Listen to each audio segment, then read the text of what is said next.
The king of herrings, also known as the giant oarfish, is the world's largest bony fish, and it's one of my personal favorite true fish. It is a member of the order Lampriformes, much like the opah and ribbonfish. The giant oarfish can grow to massive sizes, with individuals reported over 17 meters, 56 feet, in length. It is found in all of the world's oceans at depths of between 300 and 1,000 meters. Most sightings of the fish have been of specimens either dead or dying in shallow waters, though they have been seen on occasion during deep water exploration using submersibles.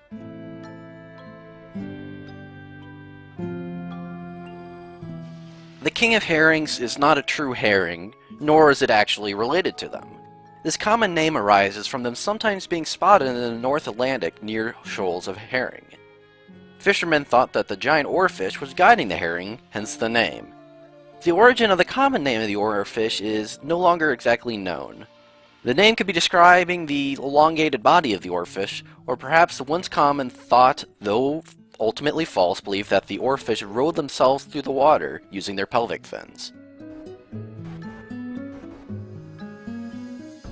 Our knowledge of oarfish behavior and ecology in general is very limited. Since we have primarily found dead specimens, most of our information is derived from speculations from their corpses and what limited observation that has occurred. Oarfish have been observed swimming perpendicular to the seafloor facing upwards, using their dorsal fins to swim. This is speculated to be a feeding posture, as it could be used to spot the silhouettes of fish above, as well as possibly reducing their own silhouette in the process. From their stomachs, we have learned that they tend to feed primarily on zooplankton. They strain tiny crustaceans from the water. They've also been found with smaller fish, jellyfish, and squid in their stomachs. Now, I'm sure you're thinking that this is all very well and good and fine and interesting, but beyond them looking neat and being rather long, there's not too much to them, right? Well, sometimes the most interesting things about fish aren't their place in the ecosystem, and rather their place in their effects on human culture. And the oarfish has quite a history in that regard.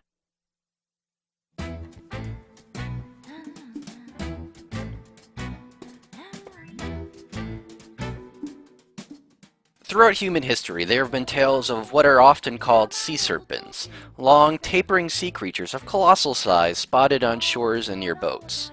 Stories of sea serpents, or sea dragons, can be found in folklore across the world, not to mention in quite a few more realistic sightings on occasion.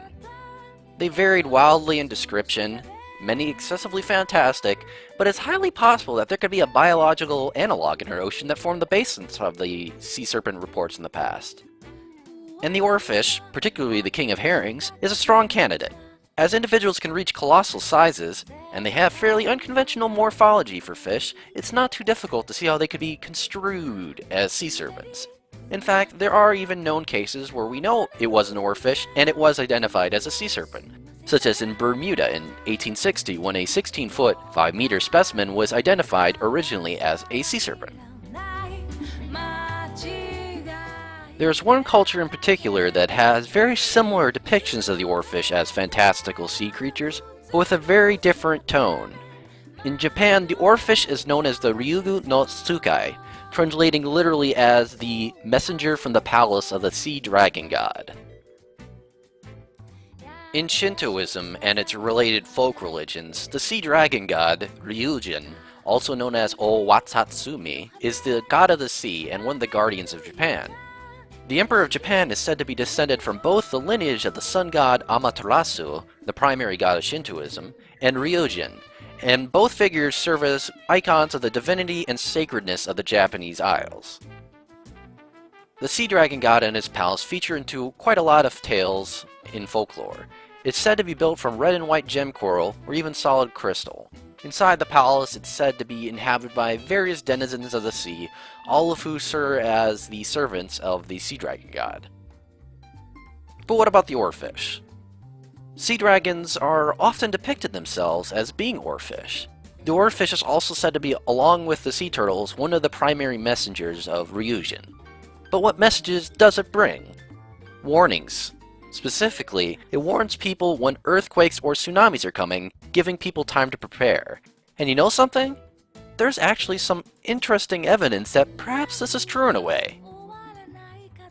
It's often the case that prior to and after earthquakes and tsunamis, oarfish will wash up on the shore of Japan or be found in particular abundance in the sea. From December 2009 to March 2010, prior to the 2011 Tohoku earthquake, large numbers of oarfish appeared in the waters and on the beaches around Japan.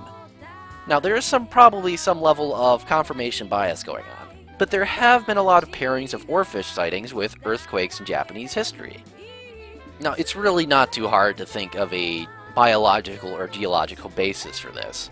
Increased geological activity resulting in oarfish dying or rising upwards more, some pairing where the increased amounts of certain chemicals in the water result in oarfish breeding seasons, which result in increased fatalities and competition and abundance of fries and so forth.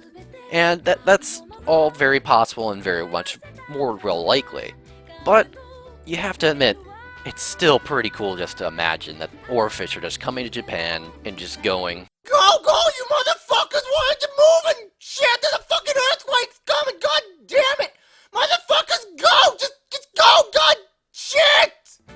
or something like that.